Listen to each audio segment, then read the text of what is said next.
সকলকে নমস্কাৰ জনাই সাপ্তাহিক ৰাশিফল আৰম্ভ কৰিছোঁ কন্যা ৰাশিৰ বাবে 24 ফেব্ৰুৱাৰীৰ পৰা 2 মাৰ্চ এই সপ্তাহতনো আপোনালোকৰ কেনেকুৱা হ'ব শিক্ষা টকা আৰু কেৰিয়াৰ সন্দৰ্ভত সেই বিষয়ে আলোচনা কৰিম। গতিকে ভিডিঅ'টো সম্পূৰ্ণ চাব। যিসকলে এতিয়ালৈকে মোৰ চেনেলটো ছাবস্ক্ৰাইব কৰা নাই এতিয়া ছাবস্ক্ৰাইব কৰি অল নটিফিকেশ্যন প্ৰেছ কৰি থ'ব, কাৰণ এনেধৰণৰ নতুন ভিডিঅ' পাই থাকিব।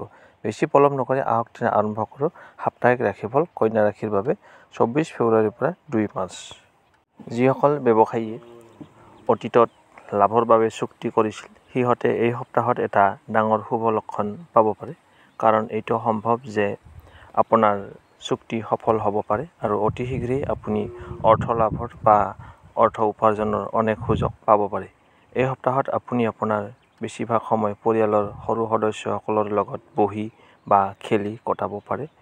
এই সপ্তাহত আপুনি বুজিব লাগিব যে আপুনি যদি আপোনাৰ কঠোৰ পৰিশ্ৰমৰ পূৰ্ণ ফলাফল পাব বিচাৰে তেনেহ'লে আপোনাৰ মনক পজিটিভ ৰখাৰ চেষ্টা কৰিব লাগিব।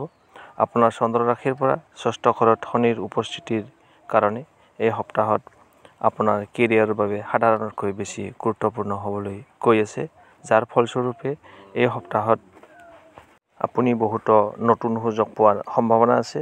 এই সপ্তাহত কন্যা ৰাশিৰ জাতক জাতিকাসকলৰ শিক্ষা ক্ষেত্ৰত আগৰ সকলো ধৰণৰ সমস্যাৰ পৰা মুক্তি পাবলৈ সক্ষম হ'ব, যাৰ ফলত আপুনি চাপমুক্ত আৰু সতেজ বোধ কৰিব। এনেকুৱা পৰিস্থিতিত এই সময়ৰ সদব্যৱহাৰ কৰিব আৰু পঢ়া শুনাৰ লগতে শাৰীৰিক কাৰ্যকলাপৰ বাবেও কিছু সময় দিয়াৰ চেষ্টা কৰিব।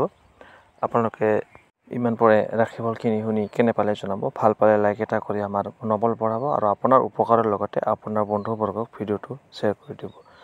বেছি পলম আকৌ লগ পাম অন্য এটা নতুন ভিডিঅ'ত। আজিলৈ বিদায় লৈছোঁ। ধন্যবাদ।